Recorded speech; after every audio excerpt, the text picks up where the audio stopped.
while we were in the MSF out the hospital, it seems that some rockets were launched. We don't know from which side to which side, but it seems that a tension is happening in Gaza, and we had to evacuate back to the office.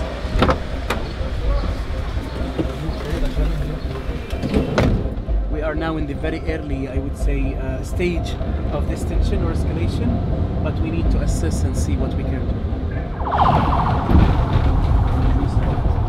In the initial phase, again, it's dangerous. In the initial phase, we don't know what will happen, which place or building or car will be targeted, but at least we know that it might start in the evening, for example, to be more tough and more serious. And people indeed in Gaza, before escalations or wars, they tend to go to the malls or supermarkets or anything, and they get food to keep it, because they don't know what will happen and if they will be starving or not at some point.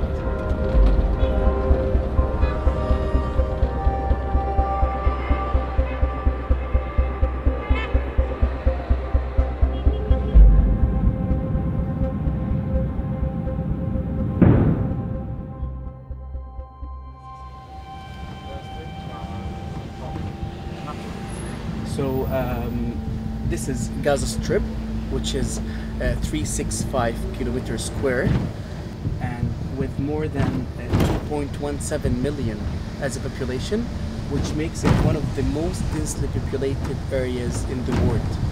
And unfortunately, this strip is under siege for more than 15 years. And when I say siege, it's a real siege, with walls all around Gaza from all sides except for the seaside, with walls underground and walls above the ground that people cannot move except by two borders. Ares border, which is between Gaza and Israel, and a Rafah border, which is between Gaza and Rafah. And for sure there is a huge restriction on the movement of people, and people can feel the siege. Severe restrictions on people movement and limitations on the importation or the entry of the medical supplies and instruments are really affecting the healthcare access for the Palestinians.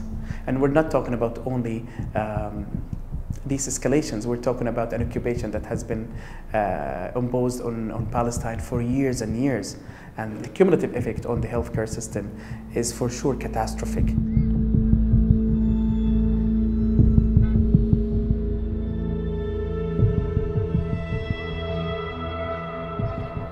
So the MSF Belgium limb reconstructive surgery unit that started at Al Auda Hospital in North Gaza in May 2018 was to support the Ministry of Health in responding to the emergent and large influx of the Great March of Return injured patients.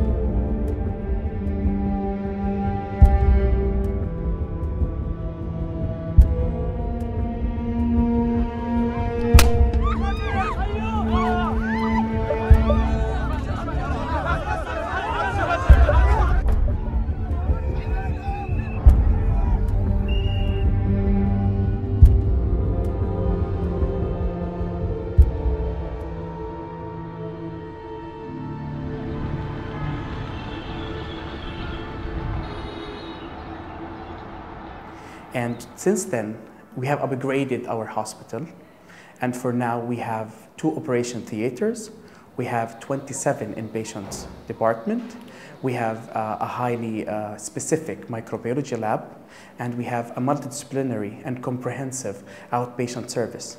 So I believe that this project came based on a real humanitarian need, and I would say that it developed with time, and now we are providing a real high quality service to the patients, and we can see the impact we are doing in the healthcare system generally in Gaza.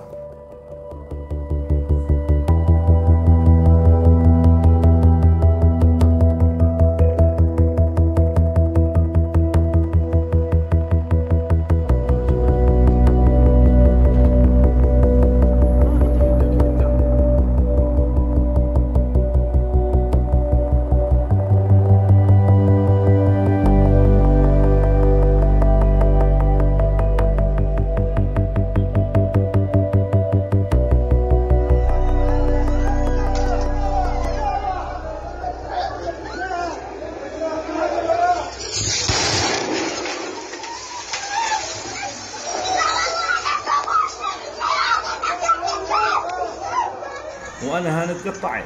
اللحظه هذه انا ما حسيت بشيء، حسيت اني انا مقطع وقاعد بتشاهد وبستنى اميل على اليمين او على الشمال استشهد، انا يعني افقد الوعي.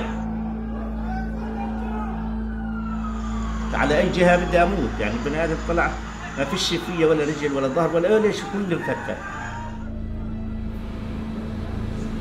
خذوني في الاسعاف من هان على المستشفى، اعلنوا استشهادي وحطوا لزقوا علي اني انا شهيد، واعلن الاعلام شهيد سابع. شهيد سابع في الهوايه. وربنا سبحان الله بعد اللي هو تقريبا 10 دقائق او 3 دقائق صرخت، قلت صرت اقول رجلي، فتم اللي هو دخولي على العمليات وبت الرجل بالكامل، زائد اهلي واولادي وزوجتي. وبعد 38 يوم تم زياره زوجتي واولادي، وكانت يعني لحظه مش هينه ولا سهله. كنت يعني في وضع صحي تعبان، وبعد 38 يوم تشوف اولادك وتشوف زوجتك، فسبحان الله نسيت كل الالم ونسيت كل الوجع في زيارتهم، في شفتهم في كذا.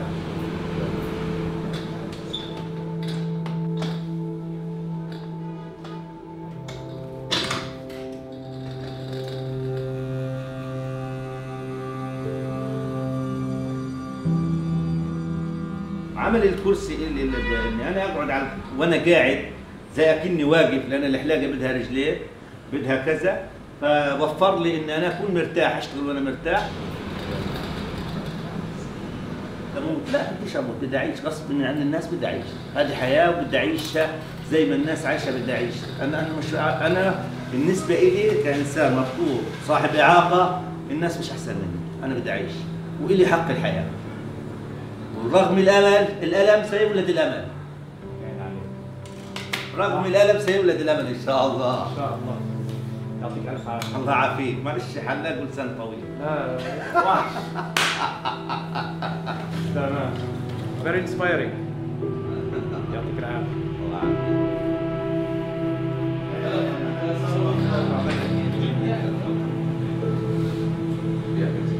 تمام.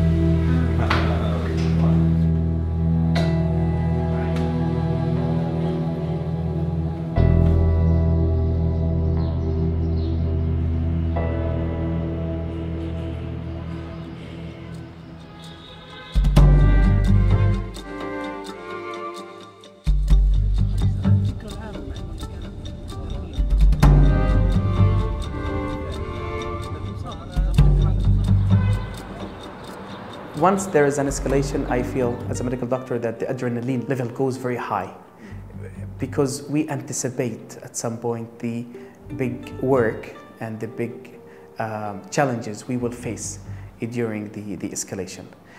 We start to prepare ourselves to see very difficult scenes. And the scenes is not only the killed bodies or the injured people, but also to see the sadness of their relatives when they come to the hospital.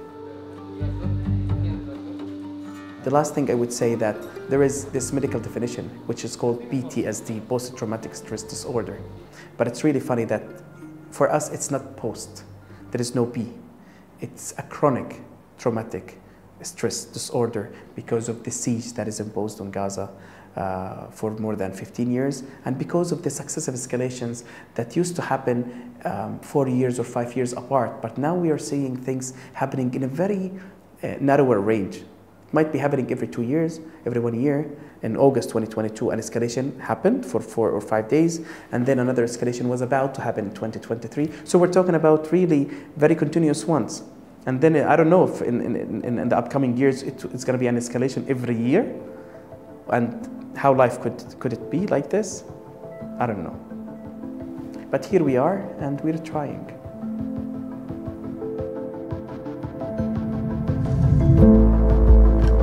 Yeah.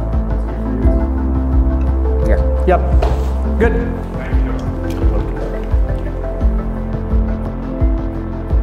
Thank you.